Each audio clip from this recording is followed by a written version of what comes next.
6 million people evacuated, millions without power as day breaks, and the death toll is still rising and being counted in what hit Florida over the night of the 9th going into the 10th of October is being dubbed as the worst hurricane in over a century.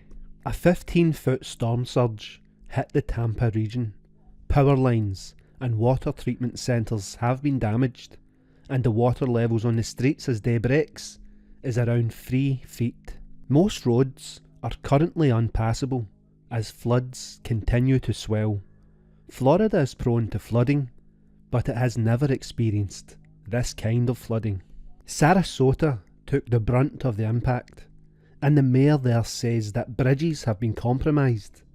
The mayor says that seawalls in some cases were not breached, although thousands of trees are down and unrooted, and electricity is not flowing to millions of homes as day breaks. Hurricane Milton downgraded rapidly as it approached Florida.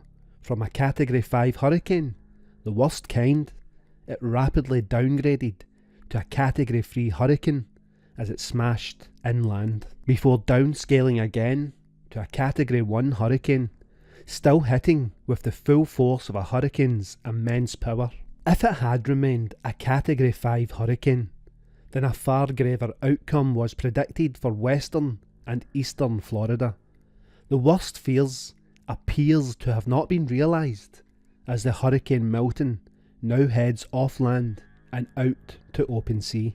Rescue missions are now underway as some 30,000 emergency responders remained mobilised to get to people in distress across Florida.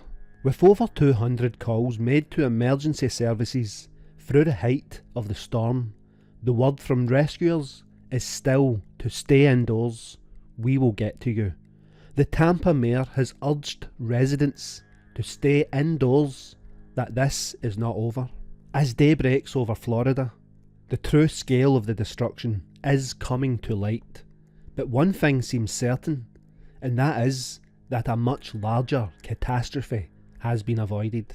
This hurricane manifested over 20 tornadoes as it hit inland. Each one of these tornadoes can destroy communities, throw cars about like they are nothing, and uproot trees and other objects as it spins a debris field in random directions. The scale of this damage is still to be counted. The hurricane made landfall as a Category 3 storm near Siesta Key in Florida, with a maximum sustained wind of 85 miles per hour. This storm's ferocious winds and torrential rains have caused widespread destruction across the state. Buildings have been damaged, roofs have been ripped off, and a construction crane was toppled at St. Petersburg. The hurricane also led to significant flooding, with some areas experiencing a month's worth of rain in just 1 hour. The storm surge and heavy rainfall have resulted in catastrophic flooding, particularly in low-lying areas. Millions of residents have been left without power, with reports indicating that over 3 million energy customers are affected. The damage to infrastructure is extensive, with roads, bridges and public utilities severely impacted. One of the most dangerous aspects of Hurricane Milton was the tornado outbreak that it triggered. Tornadoes touched down in several areas before the hurricane made landfall, causing additional destruction. In St. Lucie County, tornadoes resulted in several deaths and destroyed over 100 homes. These tornadoes have compounded the damage that is already being caused by the hurricane's winds and rain.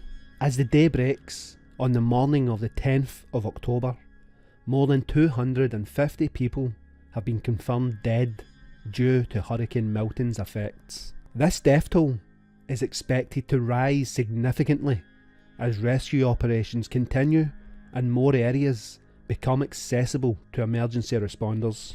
This combination of high winds, flooding and tornadoes has created a perilous environment, making it difficult for rescue teams to reach those in need. Hurricane Milton has left a trail of destruction across Florida, with extensive damage to infrastructure, homes and public utilities.